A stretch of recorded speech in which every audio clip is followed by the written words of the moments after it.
Welp, you might think to yourself, Rob, why are you standing in front of this stove again? I thought you were dead. I'm not dead. That thing didn't kill me. Besides, I have delicious Raise energy drink to raise me from the dead. Obviously, because it's, duh. Voodoo! Voodoo brings me back from the dead. You can get your voodoo at www.repsports.com. Be sure to buy it and use my coupon code CASS, CASS, for 15% off your order.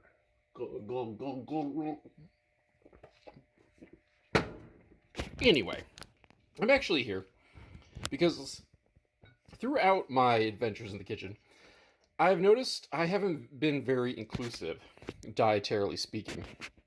Um, like some things I just don't try because, let's face it, I don't want to insult people, and I like to just go effing crazy and experiment. So, don't want to be an affront to people's cultures. But I haven't been very vegetarian and vegan inclusive in these adventures. So today, we are going to make a rice candy. So that should be vegan. I'm hoping it is. I didn't actually check the labels to everything, but in my brain box and the main things, it should be vegan, right? Please kill me if it's not. Anyway, I have in front of me in my hand a little bit, about 2.5 tablespoons of, well, we're going to call it rice flour. Finally, coarsely ground rice. About 5 tablespoons. Oh, I shouldn't have done that. Of cornstarch. You can also use potato starch. 3 tablespoons of sugar. And I didn't plan this out well enough. Voodoo! Just some salt. Yeah, watch it, can't decide what it's going to focus on. Huzzah. So those are our dry ingredients. Now we are going to add the wet ingredients. In this container is about 200 milliliters of almond milk. You can use regular milk or other milks if you so desire. I just feel, in terms of vegan-friendly milks, almonds taste the best, in my humble opinion. So we're going to add all those together. If this ever... There we go. Lights. Going to turn it down to low heat. And we are just gonna stir until everything is nice and incorporated. And this will thicken up over time.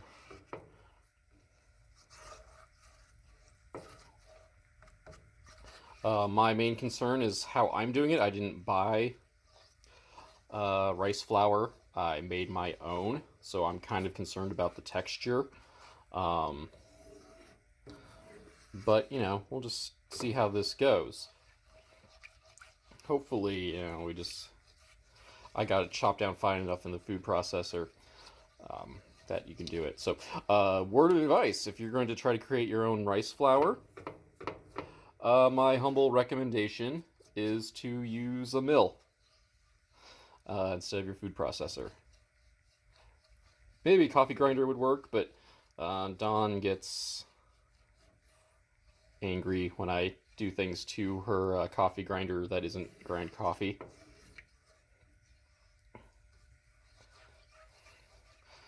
But we are just gonna stir this forever until it gets nice and thick.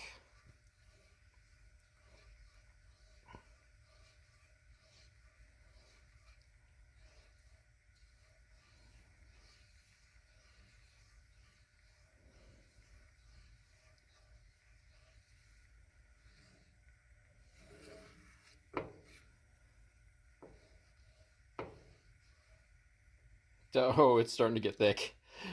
I'm scraping it.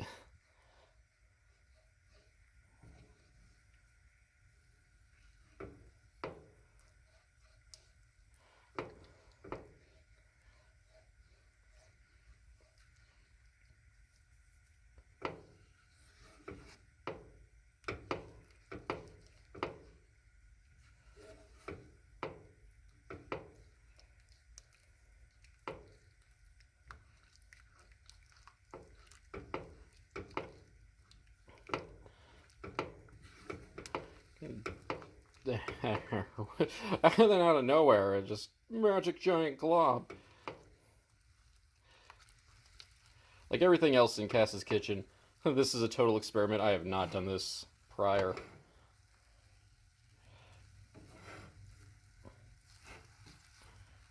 Oh.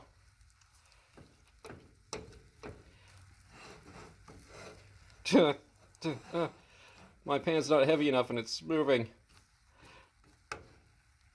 I think I'm gonna turn it off so I can use both my hands, and we'll get it to next. Alright. I've gotten the thing off the stove, and we're just kind of gonna smooth this out a bit. There's no frame of reference in the video I watched. And I can already tell right now the texture is going to be terrible. Because I can see the large granules. I assume you can too.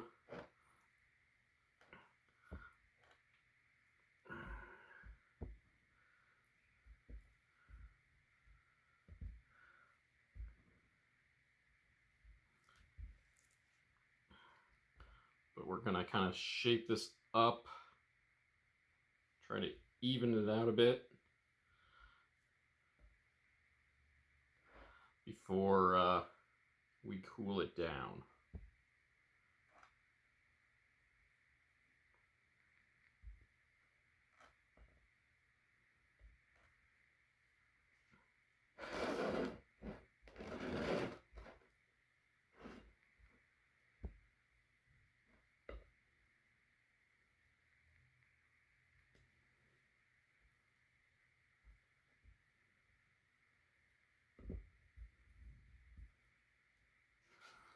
Well, I think that's about as pretty as I'm gonna make it anyway, so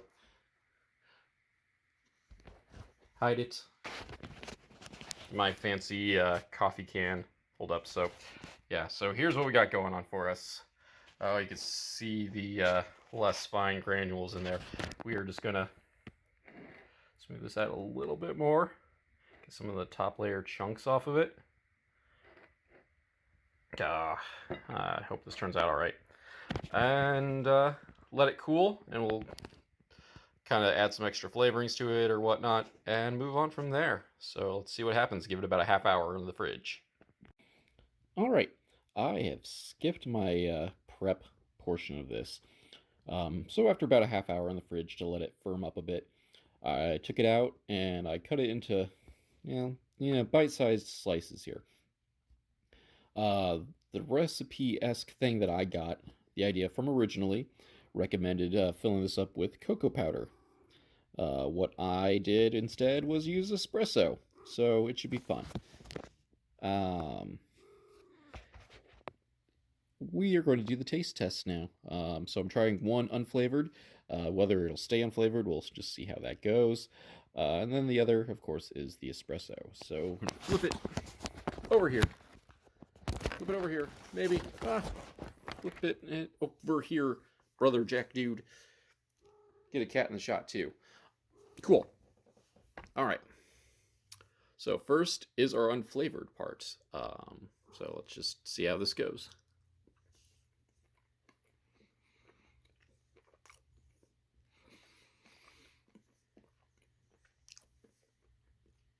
It's actually not too bad. Needs more sugar. A lot more sugar, actually. And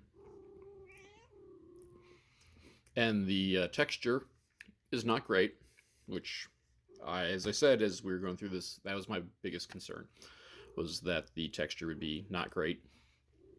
And it isn't. But that's what happens when you decide to make everything, well, as close as you can get to homemade-ish stuff. So use a proper grinder if you're going to make your own rice flour, or just break down and buy your rice flour. So, and secondary lecture, here's the espresso one.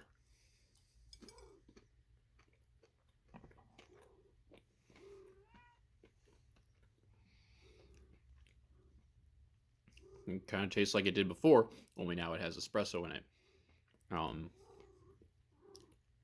So, you like espresso, it's the way to go, I guess. I think cocoa probably would have worked a lot better. But if I do this again, obviously, we are going to get better flour. And put some more sugar in it. It's something I feel was definitely lacking. So, thank you for joining this quickie there. Hats off to my vegan viewers. I know there's at least one. Hey Mav, how you doing? And just check out my links. Stay tuned. I survived. Maybe you will too. Bye. If you liked this video, be sure to like and subscribe to the YouTube channel, and leave a comment while you're at it. Also, be sure to tell your friends, families, and enemies as well. Word of mouth advertisement is very important to small-timers like myself. Of course, if you would like to help out monetarily, you can check out my Patreon at www.patreon.com/CASSONOVA. That's Casanova spelled poorly. Once there, you get twice weekly updates, exclusive access, and early access to all my videos and a podcast as well. All for the low, low price of $1. Thanks!